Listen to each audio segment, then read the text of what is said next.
Hello guys, कैसे हैं आप सभी लोग। ये जो बैच है हमारा यूपी पुलिस कांस्टेबल 2024 का जो री एग्जाम होने वाला है उसको डेडिकेटेड है, जहां पर हम आपको सभी classes free of cost provide कर रहे हैं। और साथ ही साथ बैंकिंग ड्रीम्स आपके लिए ऐप लेकर आया है, ऐप लॉन्च कर दिया है हमने अपना, जहां पर आपको UP police constable, UP police SI और बहुत सारे गवर्नमेंट जॉब के एग्जाम के सभी मॉक टेस्ट, क्विज और practice test free of cost provide होंगे। आप चाहे तो उस ऐप को डिस्क्रिप्शन में दिए लिंक से डाउनलोड कर सकते हैं और अपने सभी फ्रेंड्स के साथ उसे शेयर भी कर सकते हैं, सो दैट ज़्यादा से ज़्यादा लोगों तक हम जो अपना डेटा या हेल्प पहुंचाना चाह रहे हैं वो ज़्यादा से ज़्यादा लोगों तक पहुंच सके। क्योंकि जो ये बैच स्टार्ट किया है उसके पीछे पर्पस हमारा यही है कि वो सारे स्टूडेंट जो किसी भी फाइनेंशियल कंडीशन की वजह से तैयारी नहीं कर पा रहे हैं या कोई महंगा कोर्स नहीं खरीद पा रहे हैं, हम उन सभी बच्चों को फ्री ऑफ कॉस्ट पूरा कोर्स प्रोवाइड कर रहे हैं। सारी क्लासेस चलाई जा रही हैं, डेली हम लोग क्लासेस लेकर आते हैं आपके लिए। जीके की क्लास डेली चल रही है, रमन सर, प्रज्ञा मैम लगे हुए हैं। मैं आप लोगों के लिए रीजनिंग और हिंदी की क्लास समय समय पर लेकर आता रहता हूँ। आज की क्लास में भी मैं रीजनिंग के कुछ मोस्ट इंपॉर्टेंट क्वेश्चंस डिस्कस करूंगा आपके साथ, जो कि यूपी पुलिस कांस्टेबल के प्रीवियस ईयर एग्जाम पेपर में आए हुए क्वेश्चन है, जहां से हमें यह भी समझ में आ जाएगा कि एग्जाम में क्वेश्चन किस तरीके के आने वाले हैं।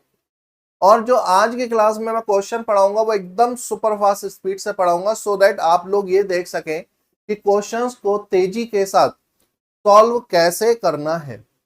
जो भी आपके डाउट रहते हैं वो आप कमेंट करके पूछ सकते हैं। चैनल पर अगर आप हमारे नए हैं तो चैनल को जरूर सब्सक्राइब कीजिए। हमें जल्दी से जल्दी 1000 सब्सक्राइबर पूरे करने हैं, सो दैट हम लोग लाइव क्लासेस स्टार्ट कर पाए आप सभी लोगों के लिए। और इस वीडियो को लाइक जरूर करना, अपने सभी फ्रेंड्स के साथ शेयर भी जरूर कर देना, सो दैट ज्यादा से ज्यादा लोगों तक हमारा कंटेंट पहुंच पाए। चलिए चलते हैं अपनी क्लास पर। रीजनिंग की हमारी क्लास है, सेकंड क्लास, जिसमें हम लोग कुछ अच्छे क्वेश्चन सॉल्व करेंगे। अगर आप हमारा टेलीग्राम चैनल विजिट करना चाहते हैं तो डिस्क्रिप्शन में भी लिंक मिल जाएगा, टेलीग्राम चैनल आपके सामने भी है। आप हमारे इंस्टाग्राम पर फॉलो कर सकते हैं और हमारी वेबसाइट को विजिट कर सकते हैं। एंड जैसा कि मैंने आपको बोला कि बैंकिंग ड्रीम्स का ऐप आ चुका है, जिसमें सभी मटेरियल आपको फ्री ऑफ कॉस्ट मिलेगा। आप मॉक टेस्ट दे सकते हो फ्री में, डेली के क्विज लगा सकते हो, क्वांट के, रीजनिंग के, जीके के। कोई भी पैसा किसी को नहीं देना। डिस्क्रिप्शन में उसका लिंक है, जाइए वहां से डाउनलोड कीजिए और अपने तैयारी को एक नया टच दीजिए बिना किसी फीस के। चलिए चलते हैं आज की क्लास के फर्स्ट क्वेश्चन की तरफ। अल्फाबेटिकल सीरीज से एक क्वेश्चन है। अल्फाबेटिकल सीरीज मतलब जहां पे अल्फाबेट अंग्रेजी के अक्षरों से बनी हुई एक सीरीज दी गई होती है और हमसे पूछा है क्वेश्चन मार्क की वैल्यू बताइए। क्वेश्चन को तेजी से सॉल्व करेंगे। देख लीजिए आप, MNOPQRSTUV ABCD चल रही है सिंपल। आगे बढ़ाइए इसको, एकदम इजी क्वेश्चन आने वाले हैं आपके एग्जाम में, बिल्कुल भी लोड नहीं लेना। रीजनिंग के सारे क्वेश्चन बहुत तेजी से सॉल्व करेंगे। WXYZABCDEF कितने लेटर है? 5 लेटर है, जिनमें से 2-3 छोटे होंगे, 2 लास्ट के 3 बड़े होंगे। तो BCD, या ऐसे देखिए, या इसको ऐसे देखिए, पहले 2 लेटर स्मॉल, फिर 3 लेटर कैपिटल, फिर 2 लेटर कैपिटल, 3 लेटर स्मॉल। हर बार रिवर्स कर रहा है वो। एबीसीडी तो है लेकिन वो फंडा लेकर आया, क्योंकि ऑप्शन में देखो आप, ऑप्शन में देखो आप, गुमराह करने की कोशिश कर रहे हैं। गुमराह होना ही नहीं है। तो 2 कैपिटल फिर अगले स्मॉल, तो अब क्या कैपिटल आएंगे, तो ए के बाद आता है बी सी। अब 2 आ गए कैपिटल, बाकी के सारे स्मॉल हो जाएंगे, तो डी ई और एफ आंसर हो जाएगा। ढूंढ लीजिए, B C D E F, B C D E F आपका आंसर बन जाएगा। Next, next question blood relation से है। कह रहा है ब्लड रिलेशन यानी कि रक्त संबंध, जिसे हम हिंदी में कहते हैं ए बी के पिता है। देखिएगा ब्लड रिलेशन, क्योंकि कॉन्सेप्ट हमने क्लास में ऐसे पढ़ा नहीं है तो मैं आपको बता देता हूं। अगर कोई मेल आएगा, पुरुष आएगा, तो मैं उसके लिए एक स्क्वायर बनाऊंगा, छोटा सा बॉक्स बनाऊंगा। और कोई फीमेल आएगी तो मैं उसके लिए एक सर्किल का यूज करूंगा। ये आपको बताएगा कौन मेल है और कौन फीमेल। चलिए शुरू करते हैं। ए बी के पिता है, सोचने वाली बात है। पिता हमसे बड़े होते हैं, बड़े होते हैं यानी हमसे ऊपर की जनरेशन में आएंगे। तो ए बी के पिता हैं, तो ए को मैंने पिता बना दिया, किसका? बी का। तो बी से ऊपर, और पिताजी होते हैं मेल यानी कि पुरुष। सी डी का पुत्र है, सी पुत्र है, सॉरी, सी पुत्र है किसका, डी का। अब इनमें कोई रिलेशन था नहीं, मैं दूर बना दिया, अलग बना दिया। डी का बेटा उससे नीचे की जनरेशन में हो जाएगा। कह रहा है निम्न में से कौन सा कथन द्वारा यह निष्कर्ष निकाला जा सकता है कि सी ए का पौत्र, पौत्र होता है पोता, पोते का मतलब बेटे का बेटा, किसका, सी ए का पौत्र, यानी ए का एक बेटा हो और उसका एक बेटा हो सी। कैसे हो सकता है, ये तो डी का बेटा है सी। तो अगर मैं बी को, बी का भाई या बहन बना दूं डी का, और डी का बेटा पहले से हमारे पास सी है, भाई बहन सेम जनरेशन में इसलिए दिखा दिया सेम जनरेशन में। ऑप्शन पर आते हैं, बी डी की बहन है, हो सकता है, सी बी की पत्नी नहीं हो सकता, डी ए की पुत्री नहीं हो सकता, बी डी की पुत्री, बी डी की पुत्री हो जाएगी, तो पौत्र कैसे होगा, पौत्र कैसे होगा, तो वो भी नहीं बनेगा हमारा। अगर बी को डी की बहन बना दें तो ए की बेटी और उसका बेटा यानी कि ग्रैंड सन हो सकता है, ऐसा हम मान सकते हैं। सुषमा रश्मि से धनी है। अब देखो ये जो क्वेश्चन होते हैं कंपैरिजन बेस्ड क्वेश्चन है, कंपैरिजन बेस्ड, लोगों के बीच में यहाँ पे कंपैरिजन हो रहा है। सुषमा रश्मि से धनी है, तो अब धनी वनी को छोड़ो, ऐसे लिखो सुषमा रश्मि से ज्यादा पैसे हैं उसके पास। ये जो सिंबल है इसे हम कहते हैं ग्रेटर देन, बड़ा दिखाने के लिए। ये वाला होता है लेस देन, छोटा दिखाने के लिए। और ये हम जानते हैं क्या होता है, इक्वल टू, यानी बराबर हैं दोनों। ये बचपन में हम पढ़ चुके हैं तो इसको बताने की जरूरत नहीं है। सुषमा के पास ज्यादा रुपए हैं रश्मि से, तो रश्मि से सुषमा के पास ज्यादा रुपए। जबकि आनंद प्रिया से अमीर है, आनंद को यहां लिख दिया, और प्रिया से अमीर है तो प्रिया को मैंने यहां लिख दिया। अरुण रश्मि जितना अमीर है, रश्मि ये थी, अरुण और रश्मि के पास सेम पैसे हैं तो अरुण को मैंने यहां लिख दिया। शोभा सुषमा से अमीर है, शोभा सुषमा से अमीर है, शोभा को मैंने यहां लिख दिया। अब कह रहा है उपयुक्त कथन के आधार पर, देखो ये बिल्कुल सस्ते क्वेश्चन है, इनमें छोड़कर नहीं आना है कुछ भी। निम्नलिखित में से कौन सा कथन सही है, कौन सा इनमें से सही है। कह रहा है रश्मि प्रिया से गरीब है। अब देखो इस पूरे में प्रिया और आनंद तो आए नहीं, वो साइड में है कहीं, कोई उनको हम इनके साथ जोड़ नहीं सकते, तो अब क्या करें, आप ऑप्शन पढ़ते हैं। रश्मि और प्रिया कोई रिलेशन हमें नहीं पता, प्रिया अरुण से अमीर है नहीं पता, अरुण सुषमा से गरीब है, सुषमा से अरुण गरीब है, हाँ सर दिख तो रहा है, क्योंकि सुषमा रश्मि से अमीर है और रश्मि और अरुण दोनों के पास बराबर पैसे हैं, चाहे 10 रुपए 100 रुपए। अरुण से अगर सुषमा अमीर है तो सुषमा से अरुण क्या हो गया, गरीब हो गया, यानी अरुण सुषमा से गरीब है। नेक्स्ट, नीचे दिए गए 4 शब्द में 3 एक दूसरे से विशेष समानता रखते हुए हैं, एनालॉगी का क्वेश्चन है। 4 एक जैसे हैं, बताना है कौन सा उससे संबंधित नहीं है। गाजर, मूली, आलू, बैगन। देखिएगा बहुत सारे एक्सप्लेनेशन होते हैं, एक एक्सप्लेनेशन जो मुझे सही लगता है वो मैं बताता हूं। गाजर, मूली और आलू तीनों ही जमीन में उगने वाली सब्जियां हैं, अगर आपको पता हो तो, जमीन के अंदर। लेकिन बैगन पेड़ पर उगता है। क्लियर हो गई। नेक्स्ट, अब नंबर सीरीज 1 से 2, 2 से 3, 3 से 4, 4 से 5 से 7। अब आगे कह रहा है क्या होगा, चलिए करते हैं, जल्दी से करते हैं, चलिए जल्दी से करते हैं। 1 से 2 +1, 2 से 3 +1, 3 से 4 +1, 4 से 5 +1। अब 4 बार हमने एक एक जोड़ा, सही है सर। 5 से 7 +2, तो 4 बार +2 जोड़ो तो फिर से +2 और फिर से +2। 7 में 2 जोड़ोगे 9, 9 में 2 जोड़ोगे 11।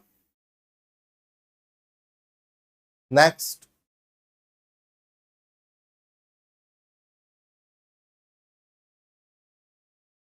कह रहा है दिए गए अक्षर समूह में कौन सा अर्थपूर्ण शब्द बन सकता है। कुछ हमारे पास अक्षर दिए हैं, कह रहा है कौन सा अक्षर से शब्द बन जाएगा। अबाउट, अबाउट में ओ है, नहीं बन सकता। इवेंटली बढ़िया है, लेकिन एल नहीं है हमारे पास, और यहां पर एल आया है, ये भी एलिमिनेट। अब ब्यूटी, अर्थपूर्ण शब्द, इसका कोई अर्थ मुझे तो नहीं पता, आपको पता हो तो कमेंट करके जरूर बताइएगा। यहां पर है ब्यूटी, बन जाएगा। देखो बी है हमारे पास, ई है हमारे पास, ए है हमारे पास, यू है, टी है, वाई है, बन गया सर। अर्थपूर्ण, ब्यूटी का मतलब हमें पता है।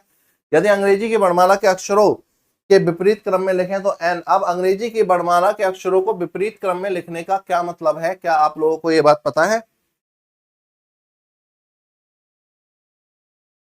विपरीत क्रम में लिखने का मतलब है गाइस कि अगर ए बी सी डी को मैं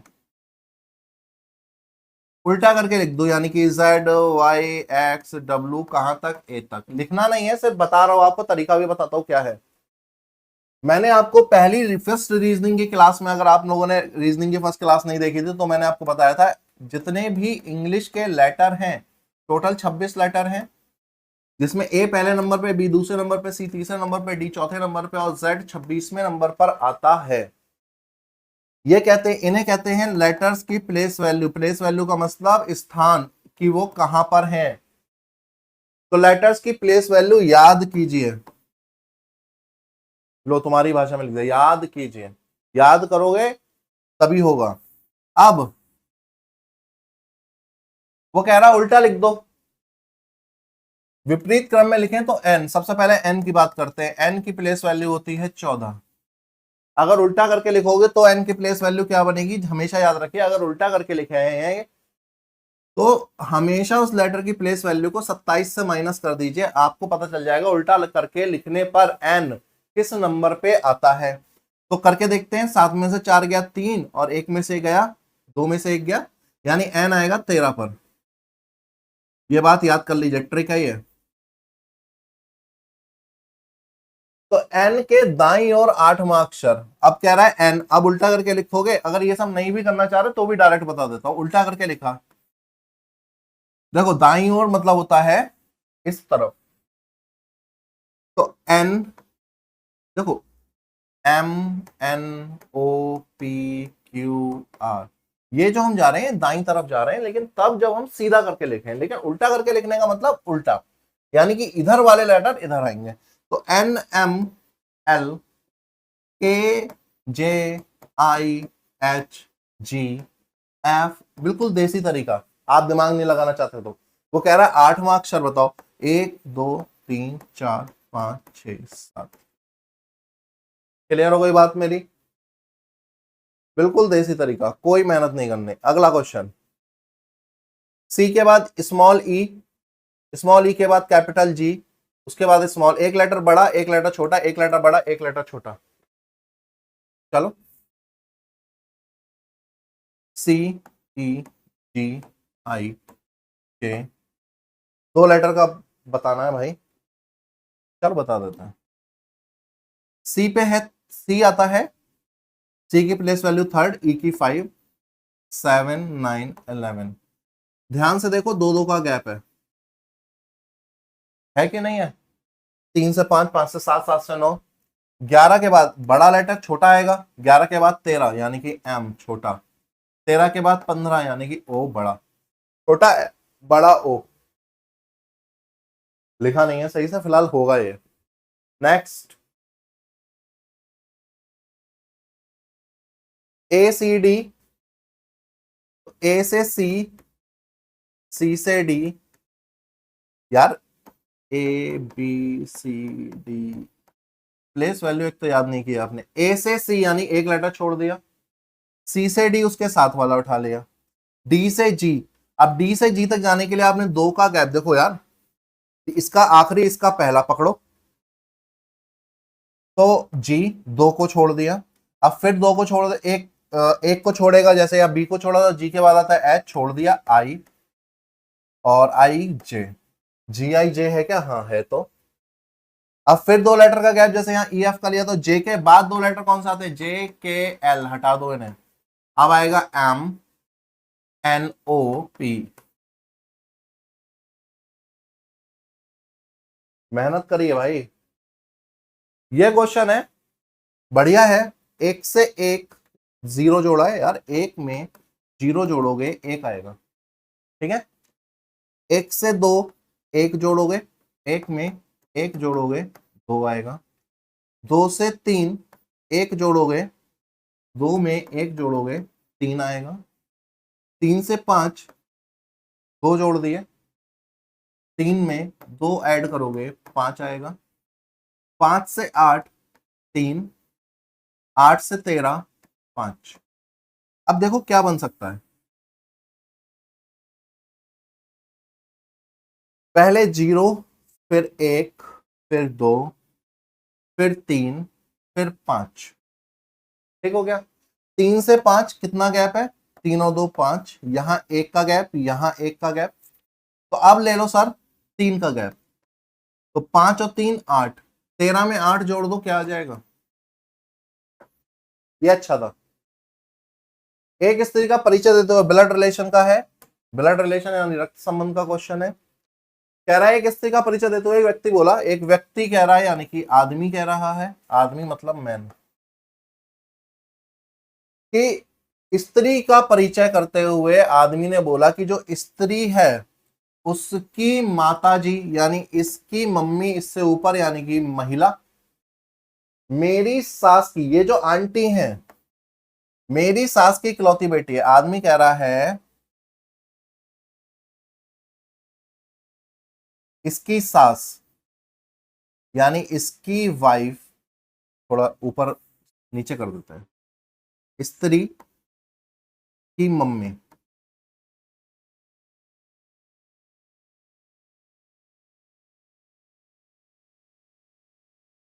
ठीक है।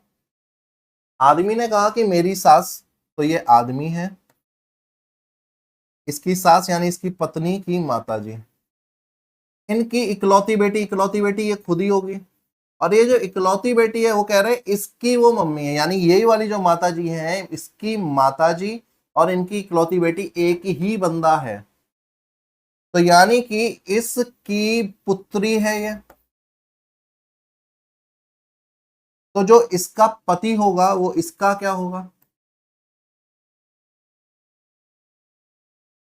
अब ये पता है सारी चीजें क्या हैं, लग सकता है कि आपको क्या पढ़ा रहे हैं, क्या चल रहा है, इसके लिए आपको कॉन्सेप्ट समझने पड़ेंगे, चैप्टर के पूरे कॉन्सेप्ट समझने पड़ेंगे, और कॉन्सेप्ट समझने के लिए आपको कमेंट करके बताना पड़ेगा कि सर पूरा चैप्टर बताइए, तो दैट हम लोग कर पाए।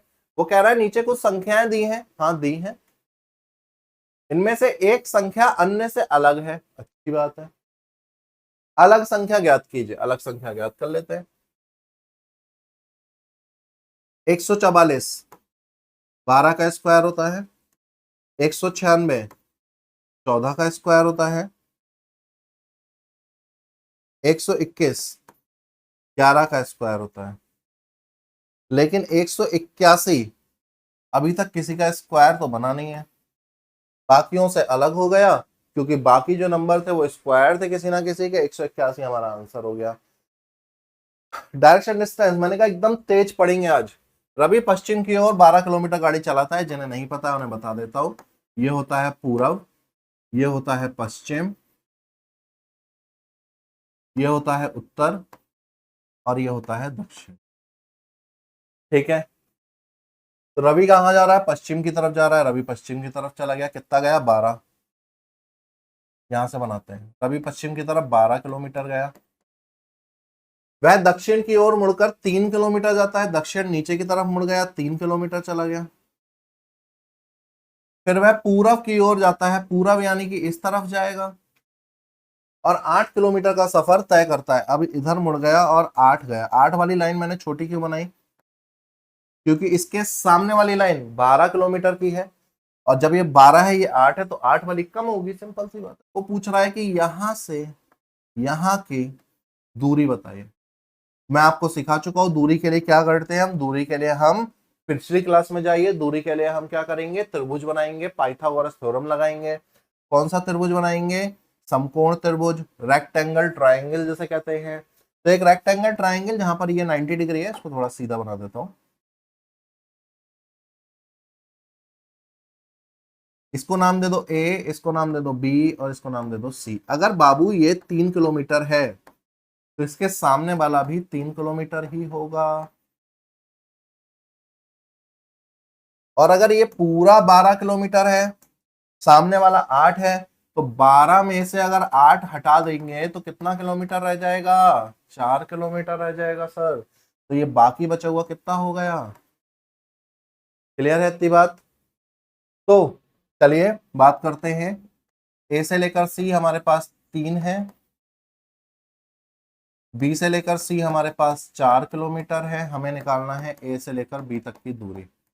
जिनको नहीं पता, मैंने पिछली क्लास में भी बताया था पाइथागोरस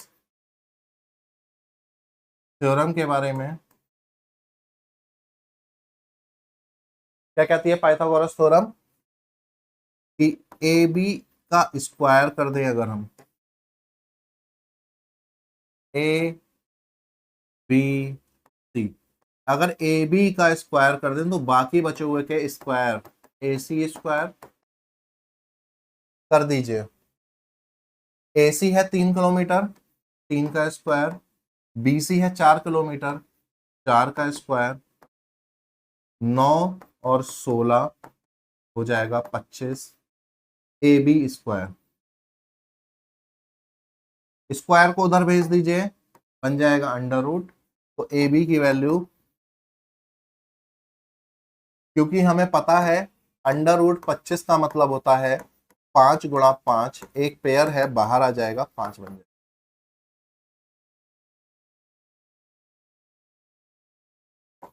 क्लियर हो गई बात मेरी? नेक्स्ट, नीचे दिए गए प्रश्न में अंक निम्न सांकेतिक भाषा में लिखे गए हैं। अब इस क्वेश्चन का आंसर आप लोग करेंगे, ये आपका होमवर्क क्वेश्चन है, आपने इसका आंसर बताना है चैट में कमेंट करके। ये वाला क्वेश्चन मैं आपको कराऊं क्योंकि ऑलरेडी अल्फाबेट पर बहुत क्वेश्चन करवा चुका हूं मैं। अब ये वाला क्वेश्चन अच्छा है, कह रहा है प्लस का तात्पर्य है मल्टीप्लाई, मल्टीप्लाई का तात्पर्य है माइनस। मतलब अगर किसी क्वेश्चन में प्लस आएगा तो वो उसकी जगह मल्टीप्लाई यूज करेगा, मल्टीप्लाई आएगा अगर तो वो माइनस यूज करेगा, घटाना यूज करेगा। माइनस का तात्पर्य, माइनस आएगा तो भाग यूज करेगा, और भाग का तात्पर्य है प्लस, यानी भाग आएगा तो वो प्लस यूज करेगा। बढ़िया। कह रहा है इसकी वैल्यू बताओ, बता देते हैं। देखिए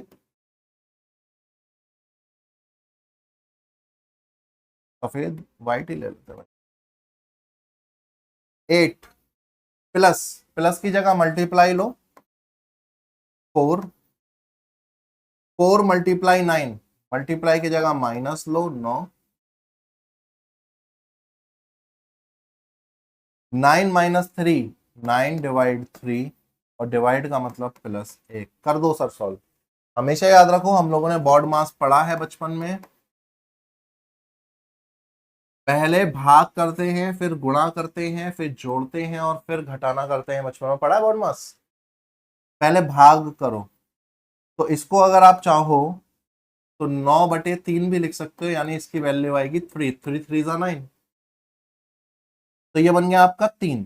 तो और ये बन गया 8 चौक 32, 32 माइनस 3 प्लस 1, जोड़ दो 32 और 1 33, -3।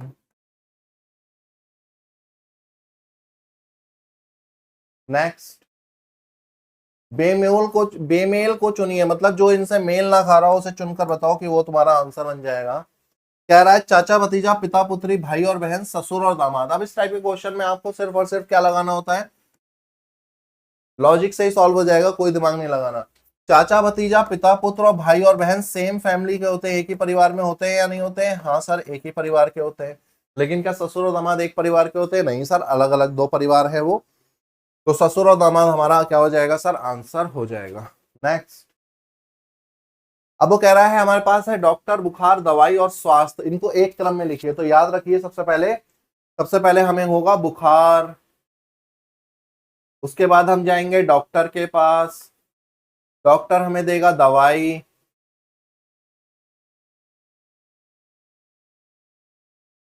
और उसके बाद हमारी तबीयत हो जाएगी ठीक। स्वास्थ्य का मतलब है हेल्थ।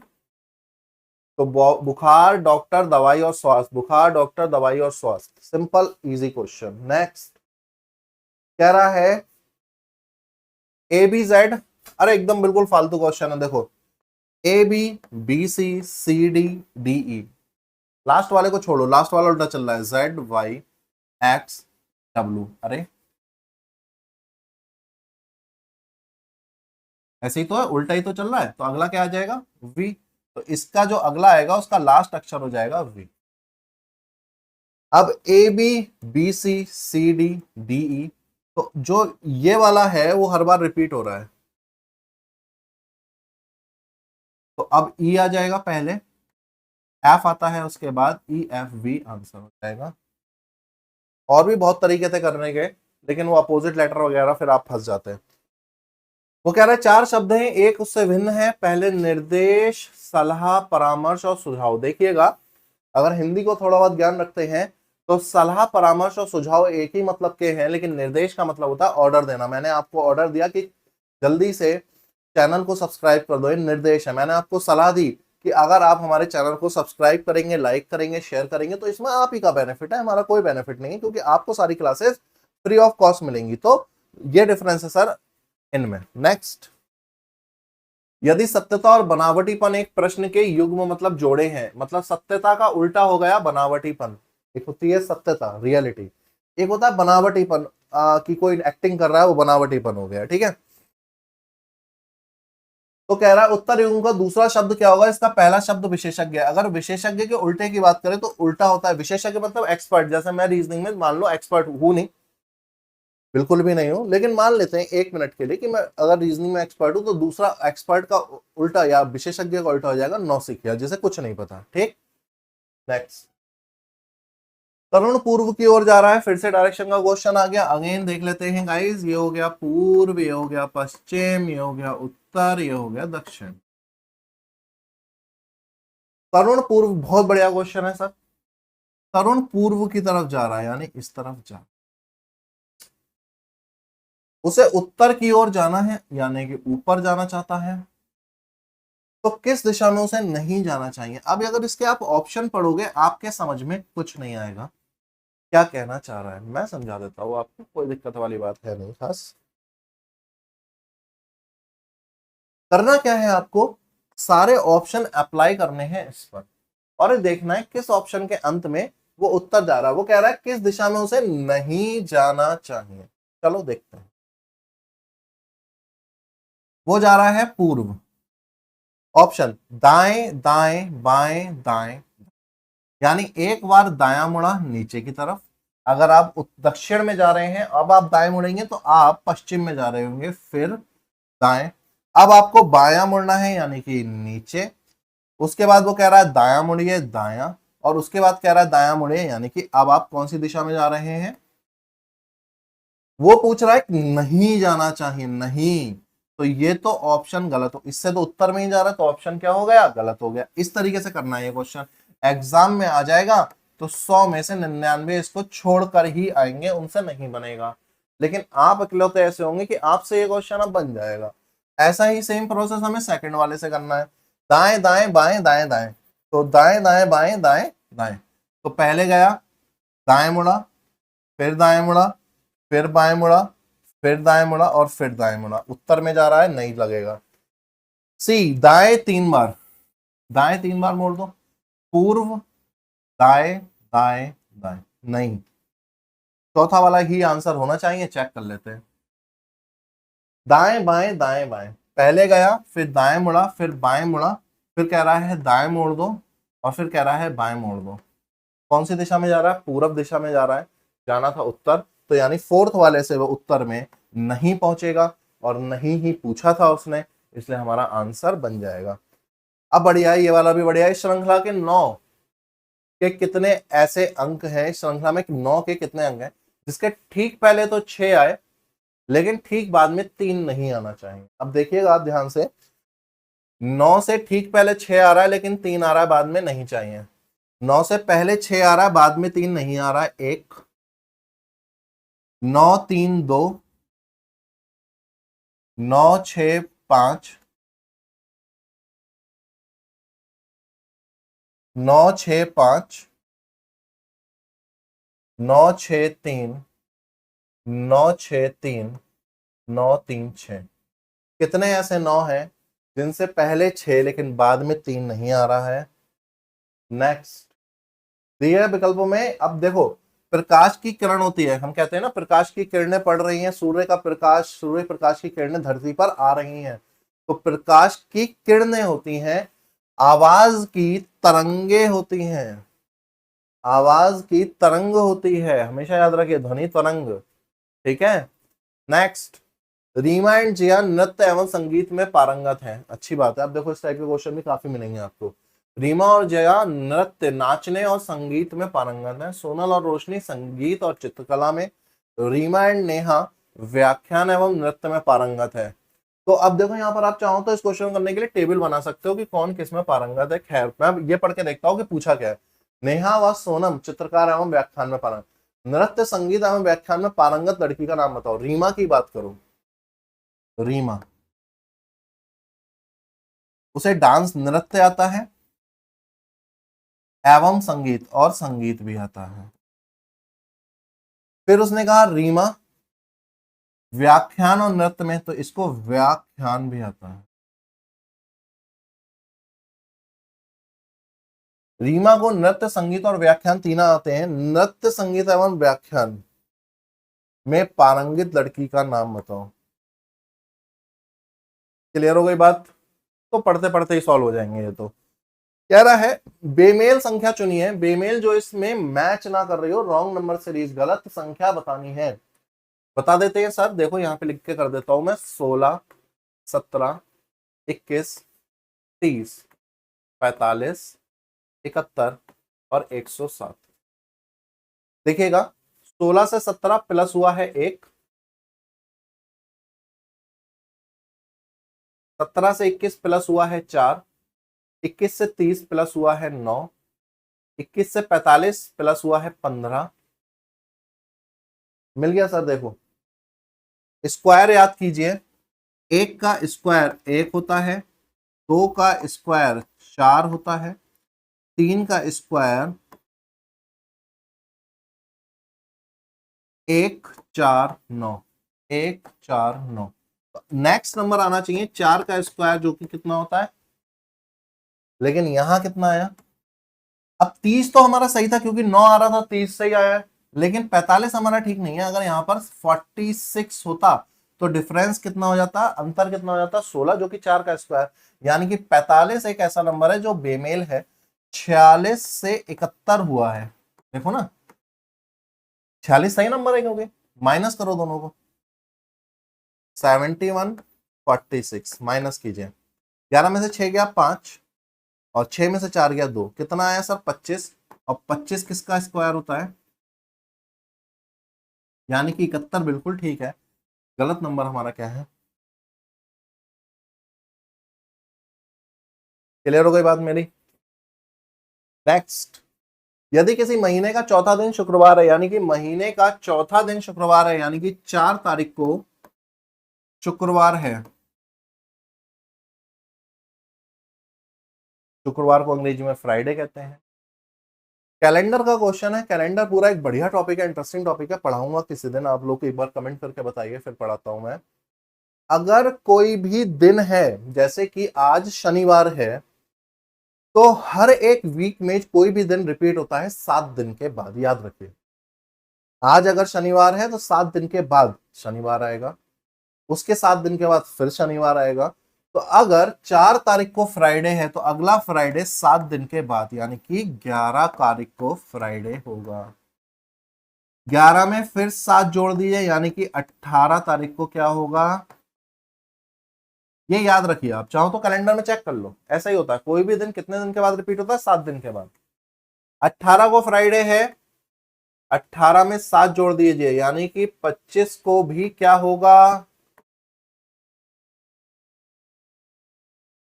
ठीक है। कह रहा है उस महीने के 25वें दिन के बाद तीसरा दिन, 25वां दिन यानी 25 तारीख के बाद का। ये क्वेश्चन आते हैं ना, बच्चे घबरा जाते हैं, घबरा से जाते हैं। देखो आप ऐसे करना है, सिंपल, क्यों घबराना? तीसरा दिन यानी कि 26, 27, 28। फ्राइडे के बाद आएगा सैटरडे, शनिवार। सैटरडे के बाद आएगा संडे यानी रविवार। और संडे के बाद आएगा मंडे यानी कि सोमवार। यानी कि आंसर हो जाएगा मंडे यानी कि। नेक्स्ट एक निश्चित, अब ये बढ़िया है, ये अगर आ जाएगा गारंटी दे रहा हूं 10 में से 9 लोगों से सॉल्व नहीं होगा, क्योंकि कोडिंग रिकॉर्डिंग का क्वेश्चन है और बच्चे कुछ और ही लगाएंगे। बहुत ही आसान क्वेश्चन है, बहुत मजे मजे में हो जाएगा। वांट WANT, कोड दिया है इसका 4715, कोई लॉजिक नहीं है, कोई लॉजिक नहीं है। W के लिए 4, A के लिए 7, N के लिए 1 और T के लिए 5 यूज किया है उसने, नथिंग एल्स। और कह रहा है कोप को, यहां लिख देता हूं कोप, 2863 सेम फंडा। C के लिए 2, O के लिए 8, P के लिए 6 और E के लिए। कह रहा है नोट को कैसे लिखेंगे, NOT, N के लिए 1, O के लिए 8, T के लिए 5 और E के लिए 3। 1853, 1853। बताइए, मजा आया? नेक्स्ट फिर वही प्लस को मल्टीप्लाई, माइनस को प्लस, एसेट्रा होगा, होने दो, डायरेक्ट इस पर आओ।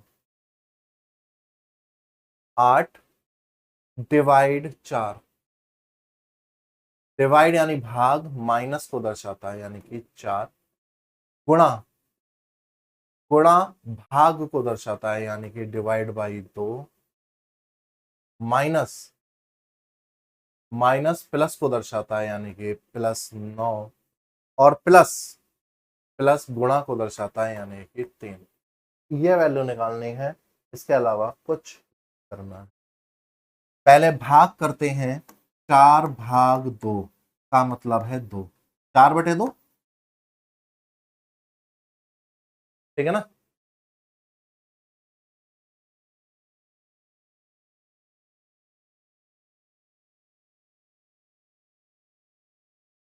ठीक, 9 गुणा 3 27, इसको सॉल्व कर दो भाई।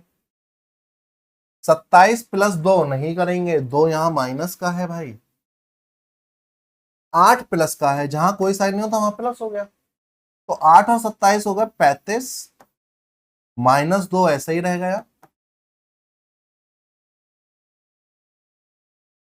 एक ये बढ़िया क्वेश्चन है। नेक्स्ट एक अच्छा क्वेश्चन, एक कोड भाषा में 972, कोडिंग डिकोडिंग का ही है, मिक्स लेटर कोडिंग कहते हैं, ऐसे आ जाएगा तो परेशान हो जाओगे। 972 का मतलब है स्टील इज स्ट्रॉन्ग, पता नहीं क्या मतलब है। 298 का मतलब है आयरन इज स्ट्रॉन्ग। 387 का मतलब है आयरन एंड स्टील होगा सर, मुझे नहीं पता। कह रहा है एंड का क्या मतलब होगा, नंबर दिए हुए हैं। सबसे पहले करने के लिए आपको क्या करना है, इनको इस तरीके से लिख लो, सबसे आसान। हर एक नंबर के लिए एक शब्द आया होगा, समझ रहे हो आप मेरी बात?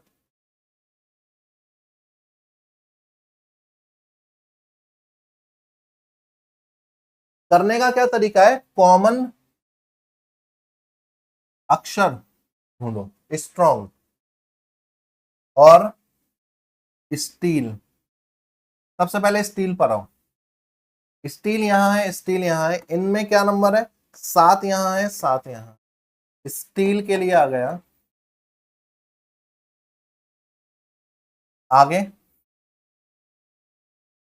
आयरन, आयरन 8 8, यानी आयरन का क्या हो गया कोड, हमें एंड का पता करना है। देखिए अब अगर आयरन का 8 है तो आयरन का 8 हो गया, स्टील का 7 है तो स्टील का 7 हो गया, इधर बच गया एंड, इधर बच गया 3, तो एंड का कोड हो गया। कॉमन ढूंढ के और एलिमिनेट करके करते हैं इस टाइप के क्वेश्चन को, ये तरीका है इनको करने का। आंसर आ गया सर यहाँ पर 3। बताइए मुझे कि ये क्वेश्चन आपको समझ में आया नहीं, इस क्या करना है आपको, कमेंट करके बताना है। मैंने आपको 31 के आसपास क्वेश्चन करवाया अभी तक। कुछ क्वेश्चन अब मैं आपको होमवर्क के लिए दूंगा, आपने वो क्वेश्चन होमवर्क करना है। जैसा कि होमवर्क का फर्स्ट क्वेश्चन मैं देखता हूं है हमारे पास, हाँ है, ये आपने घर से करके लाना है। कमेंट में आंसर कीजिए, ये घर से करके लाइए। एकदम आसान क्वेश्चन है, इंग्लैंड लंदन से संबंधित है। बांग्लादेश बताना है किससे संबंधित होगा, ये भी घर से करके लाना है, ये भी घर से करके लाना है, रक्त संबंध। ठीक, तो यहां मैंने आपको 4 क्वेश्चन घर से करने के लिए दिए हैं, आपने कमेंट करके उनके आंसर देने हैं। और साथ ही साथ आपको हमारे चैनल को सब्सक्राइब करना है, वीडियो को लाइक करना है और अपने सारे दोस्तों के साथ शेयर कर दो। अगर आप रेलवे की तैयारी कर रहे हो तो भी कर दो, यूपी पुलिस की कर रहे हो तो भी कर दो। यही सब स्टैंडर्ड रहने वाला है आपकी रीजनिंग का। आज की क्लास में इतना ही था। Thank you so much. मिलते हैं फिर नेक्स्ट सेशन में रीजनिंग के और बढ़िया से क्वेश्चंस के साथ। तब तक के लिए take care guys, thank you.